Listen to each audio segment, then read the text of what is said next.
1983년 4월 14일 대낮 서울지검에서 항소심 재판을 마친 한 피고인이 탈주합니다. 벽에 붙은 환기통을 뜯고 환기통 구멍을 따라 나간 이 남성은 옆 건물 2층 옥상으로 뛰어내립니다. 그렇게 탈주에 성공한 남성은 도주 115시간, 5박 6일 만에 경찰관의 총에 맞아 다시 감옥으로 돌아가게 됩니다. 이 남성, 당시 무기징역에 보호감호 10년이 구형된 전과 구범 조세영이었습니다. 키 175cm, 태권도 5단, 무릎을 굽힌 채 제자리에서 80cm를 뛰어오를 수 있었다고 하는 조세형. 스스로를 원칙 있는 도둑이라고 소개하며 부자들의 집을 골라 털고 훔친 물건의 일부는 가난한 사람들에게 돌려줬다고 주장하면서 한때 대도라고 불리기도 했습니다. 그러나 현재 84살이 된 조세영은 지난 19일 절도 혐의로 17번째로 붙잡힙니다. 오늘 사건연구소에선 대도 아닌 좀도둑 조세영에 대해 알아봅니다. 자, 진짜 그렇습니다. 뭐 우리가 이제 조세영이라는 사람을 항상 얘기할 때 그 수식어로 대도 뭐 이렇게 붙이는데 아유 좀도둑이죠. 뭐 지금 이제 뭐 뭡니까 이게 도대체. 지난해 12월 출소해가지고 이제는 좀 정신 차리고 사나보다 했더니 또 한 달 만에 다시 그래가지고 지난 주말에 또 막 신문 사회면을 또 장식하지 않았습니까? 예? 아니 정말 자 그런데 잠깐 뭐 또 왜 이 대도라는 수식어가 붙었는지를 좀 거슬러 올라가 보면 80년대 때 일 때문이잖아요. 그렇죠. 조금 전에 설명을 해드렸는데 이제 4월 14일에 탈주를 하는데 19일에 붙잡혔습니다. 그러니까 무려 5박 6일 동안 있었던 일인데 준비하면서 제가 80년대 신문 기사들을 많이 봤는데 엄청나게 많이 다뤘어요. 당시 진짜 뭐 1면, 2면, 3면 쭉 갈 정도로 기자인 제가 봐도 태어나기 전이잖아요. 그렇죠. 사실은 저는 이 사람은 거의 본 적이 없었는데 최근에 이제 워낙 많이 나오니까 봤는데 뭐 이제 탈주 방식, 면회객 몇 면 정말 자세하게 소개하고 있고 또 기자인 제가 봐도 뭔가 관심과 상당한 호감이 느껴졌습니다. 이 조세영에 대해서 잡범과는 다르다, 뭐 큰 도둑, 대도 이런 표현을 쓰고 한국판 빠삐용, 또 절도계 마술사 이런 표현들도 있었습니다. 또 이후에 수감 생활을 하면서도 조 씨를 변호했던 이 엄상익 변호사가 동아일보에 15회에 걸쳐서 조 씨의 진술을 게재했는데 아이고. 이게 또 굉장히 인기를 끌었습니다. 그렇군요. 자, 그 팀장님은 현직에 계실 때 이 조세형 뭐 직접 이렇게 다뤄본 적 있으셨어요? 83년도니까 제가 들어오기 바로 전에 벌었던 사건인데요. 그 뒤로도 사건이 있었죠. 그 대도가 아닙니다. 좀도둑을 하다가 바늘도둑이 소속된 사람인데 당시에 이제 일부 변호사하고 일부 언론에서 조세형 씨를 대도로 키워준 면이 있었던 거죠. 보시게 되면 이제 다른 절도하고 내용이 좀 틀린데 그 조세형 같은 경우에는 주로 야간 침입이 아니고 낮 오전 10시부터 3시 사이에 낮에 오히려 왜냐하면 이제 돈 많은 집들이 경비가 허술하다는 거예요. 그 당시엔 CCTV도 없었죠. 예. 또 보안 업체도 많지 않았거든요. 그렇죠. 그리고 또 뭐냐면은 혼자 움직여요. 공범을 망보는 사람이 없습니다. 혼자 왜? 공범이 없으면은 자기가 도망가더라도 또 추적이 안 되기 때문에 혼자 하는 거예요. 그걸 이제 일본 말로 독고다이라고 하는데 죄송합니다. 단독범행입니다. 네. 그리고 또 이 사람이 이제 다른 흉기를 안 갖고 다녔는데 혹시 못을 빼는 드라이버라고 아십니까? 드라이버. 예. 예, 드라이버하고 빠루라고 있어요. 빠루. 예. 죄송합니다. 그 일본말 같은 노르모? 건데. 네. 그거는 뭐냐면 문 따는 용이거든요. 예. 그것 맞고 다녔어요. 노르. 흉기는 안 갖고 다니고. 그리고 나서 이제 알다시피 아까 그 1m 75에 점핑을 잘 탔지 않습니까? 예, 서전트 점프가 뭐. 그렇죠. 한 손에 담을 집으면 훌쩍 넘었다는 거. 얼담을 잘한 거예요. 그렇기 때문에 그 집들을 쉽게 털 수 있을 뿐만 아니라 들어가서 이게 누구야 그러면은 훔쳤던 물건을 못 구한대요. 그럼 신고를 안 하거든요, 사람들이. 신고도 안 했고. 또 그리고 이거는 사실인지는 확인이 좀 애매한 건데 전 서울시장 집을 들어가서 절도를 했어요. 그런데 권총 3자루 하고 실탄 한 200여 발이 나왔던 거예요. 예. 그거를 갖고 도망가질 않고 파출소에다가 갖다 놓고 도주를 했어요. 이런 계획도 했는데 어떻든 조세영이는 절도범입니다. 예, 맞습니다. 자, 그런데 말이죠. 재판에서는 이 참 나에게도 나를 똑같은 도둑놈이로 이렇게 취급하지 말아라. 나에게도 원칙이 있다. 뭐 또 이런 얘기도 했어요, 또. 5가지 원칙을 이야기를 했는데 부잣집 동네를 탁 지나가면 제일 좋은 집을 틀었대요. 이게 첫 번째 원칙이고, 두 번째는 우리나라의 명예가 훼손되면 안 되니까 외국인 집 안 틀었대요. 그리고 자기 동료들한테 피해 갈까봐 아까 수사기관에 수사기관은 틀었는데 판사와 검사는 털지 않았다라고 이야기를 하고, 이제 마지막 내용이 뭔가 하면 금품을 이제 훔치면 40%는 불쌍한 사람을 위해서 줬다라고 하는데, 굉장히 좀 이게 정확하게 확인 안 되는 에피소드인데, 그 길에서 이제 아이와 함께 이제 좀 이렇게 구걸을 하고 있는 아주머니에게 10만 원짜리 이제 그 수표를 줬대요. 수표를 주니까 혹시 간첩이 아닌가 그렇게 이야기를 했다라고 하고, 제일 마지막 이제 이야기가 절대로 흉기는 들지 않았다라고 자기의 5가지 원칙을 이야기를 하는데, 뭐 이거는 법정에서 이야기를 했는 내용이라서 저희가 반드시 이 말을 또 믿기는 그럼요. 좀 어렵지 않는가 그렇게 생각합니다. 아니 뭐 나라 망신이라고 생각해서 외국인 물건을 훔치지 않았다 뭐 이런 얘기를 했는데, 나중에 또 저희가 말씀드리겠지만 나중에 이 사람이 일본 원정을 가가지고 일본인 집을 텁니다. 그래가지고 그때 일본 신문 일면은 나라 망신 톡톡히 시켰어요. 자, 백 변호사님. 네. 아 근데 이 사람이 주변 사람들이 걔가 도둑이었어 막 이랬다잖아요. 그리고 이 사람이 이제 조사를 받을 당시에도 뭔가 진실을 얘기한 적이 없었어요. 일단 조사받을 때마다 본인은 뭐 고향이나 가족 관계 없습니다. 이북 출신의 고아다 이렇게 주장을 했었는데, 이 친형 주장에 따르면 전주 태생이고요.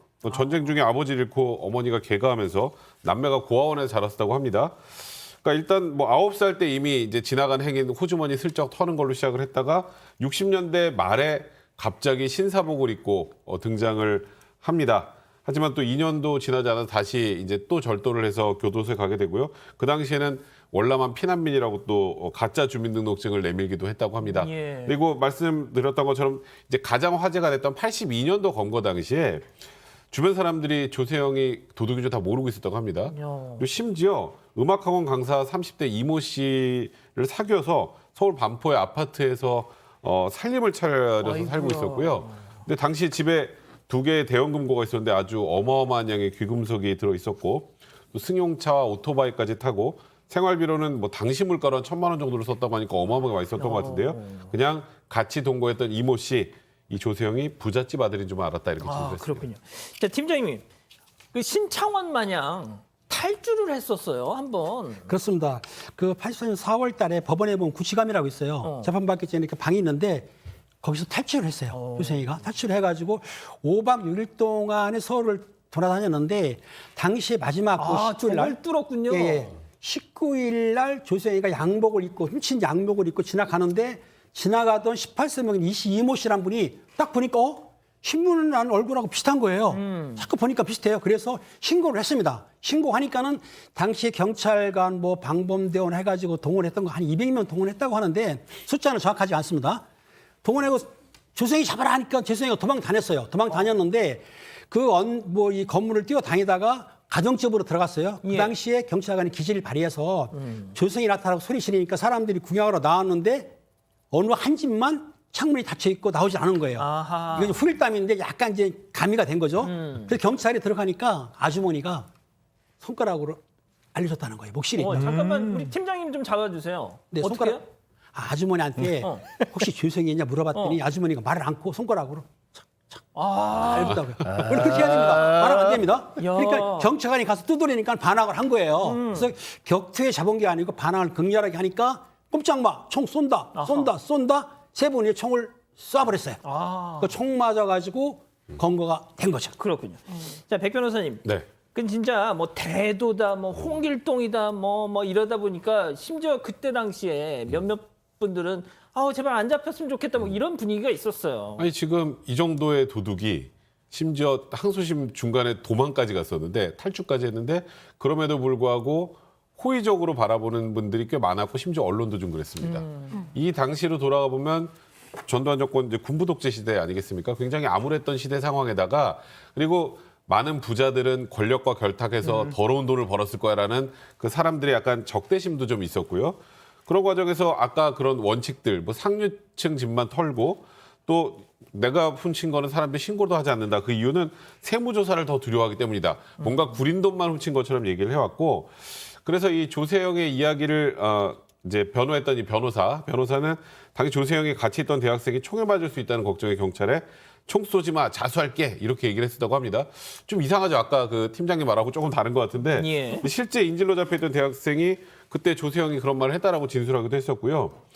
결국 이제 경찰에 쏜 총에 맞았는데 이제 언론에서 이런 잘 검거했다고 해야 될 거 아니에요. 지금 총 맞았네요, 네. 보니까. 근데 반드시 이런 상황에서 총을 쏴서 검거했어야 됐냐 이런 언론의 논평이 나오기도 했었고요. 아이고 세상에. 또 이제 오히려 징역- 검거한 경찰을 네. 나무래요. 맞습니다. 그리고 징역 15년이 선고된 거 관련해서 이거 너무 중한 형벌 아니냐.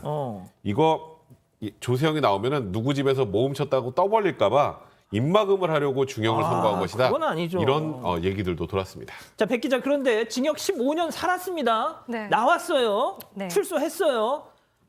또 막 또 이렇게 또 달라진 모습을 보이려고 막 노력을 했잖아요. 네, 수감 중에 정말 독실한 기독교인처럼 이제 행세를 했던 건데요. 계속해서 뭐 이제 성경을 외우다시피 하고 예배와 기도를 매일매일 해서 주변 사람들을 거의 다 속였었다고 합니다. 그러니까. 그래서 실제로 나중에는 이제 뭐 그 지금 목사로 활동할 저게 언제냐면요. 예. 이제 그 유명한 종교의 힘으로 다시 태어난 모범 사례로 꼽히면서 전국 각지로 돌아다니면서 이제 간증을 하러 다닙니다. 하하. 저때 정말 인기 스타였다고 하고요. 또 이제 유명한 경비 업체 있잖아요. 거기 고문으로 갔는데 에스땡. 예, 그렇습니다. 그 이유가 이제 그간의 절도 경력을 좀 이렇게 인정을 받아서 내가 이렇게 해서 훔쳤는데 이렇게 설계를 하면 좋겠다. 이런 식으로 또 도움까지 줬었다고 합니다.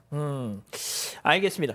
자, 2013년 그 이후에도 뭐 들락날락 계속 많이 했습니다. 2013년 강남의 또 고급 빌라에서 금품을 훔친 혐의로 검거됐을 당시에 조세형 목소리 잠깐 들어보시죠. 바로 두들겨 깨가지고 큰 소리 나는데 그 유리들을 막 다 박삭박삭 깨다가 아마 이웃 주민이 신고를 한 것 같습니다. 이건 뭐 도둑질도 아니고 이거 내가 하는 행태를 보면 알지만 프로가 할 짓입니까? 어제 내 그 범죄 행위를 보면은 이거 참. 옛날부터 제가 이 범죄하는 습성이 막 돌아다니다 집이 잘 산다 싶으면은 즉흥적으로 들어갑니다. 이 정도는 들어가야지 돈을 마련할 수 있겠다는 이런 생각 때문에 들어간 겁니다. 자, 이 딱 이후는 완전 그냥 좀도둑이에요, 그냥. 네, 제가 몇 가지 너무 많아가지고 그냥 이제 CG를 준비를 했는데요. 보면 이제 금액도 보시고 또 얼마 사려는지 바로 나와 있습니다. 아유. 자, 67살, 뭐 72살, 그리고 최근에 84살까지 160만 원 훔치고요. 1,200만 원 훔치고 계속해서 이렇게 들락날락 하고 있습니다. 네. 승현님, 네네. 올해 이제 나이가 84시고 네. 지난 일요일에 또 지금 그렇게 해가지고 그렇게 됐는데 왜 이러고 살아 이 사람 진짜 예? 사실 이래요. 뭐 절도범들이 재범을 방지하기 위해서 가장 중요한 거는 그 교정 생활을 하고 나온 다음에 세상에서 자기가 살 수 있는 삶의 터전을 마련해 주는 건데 사실 조세형 같은 경우에는 뭐 아까 말씀드렸다시피 종교 생활에도 귀의를 하고 또 종교 생활도 2번씩이나 바꿔요. 그리고 또 뿐만 아니라 뭐 이렇게 어떤 그 경비업체에 대해서 고문까지 하고 있어서 특별한 그런 어떤 그 생활의 어려움은 없었을 것 같은데 아까 딱 한마디가 나오지. 2013년 그 인터뷰에서 나는 부잣집이 있으면 그 집에 들어가려는 즉흥적인 나의 충동을 억제할 수 없었다. 이런 이야기가 나오기 때문에 제가 봤을 때는 좀 교정 당국이나 그다음 주위 사람들이 그런 어떤 충동 억제를 할 수 있는 여러 가지 좀 치료를 받았으면 어땠을까. 물론 그 치료가 지금 늦었지만 지금이라도 지금 나와 있는 게 아주 작은 절도거든요. 또 나올 수 있으니까 그런 치료가 좀 꼭 필요하다는 말씀 드리겠습니다. 팀장님 좀 짧게 좀 부탁드릴게요. 예전에 그 진짜 이 80년대 때야 일자 드라이버 하나 가지고 그냥 뭐 따고 들어가서 산다지만 세상이 변했잖아요. 지금 변해서 CCTV라든지 보안업체 때문에 어림도 없는 얘기죠. 그 당시엔 통했어요. 지금은 통하지 않기 때문에 옛날에 지난 사람이에요. 그렇게 하시면 됩니다. 알겠습니다.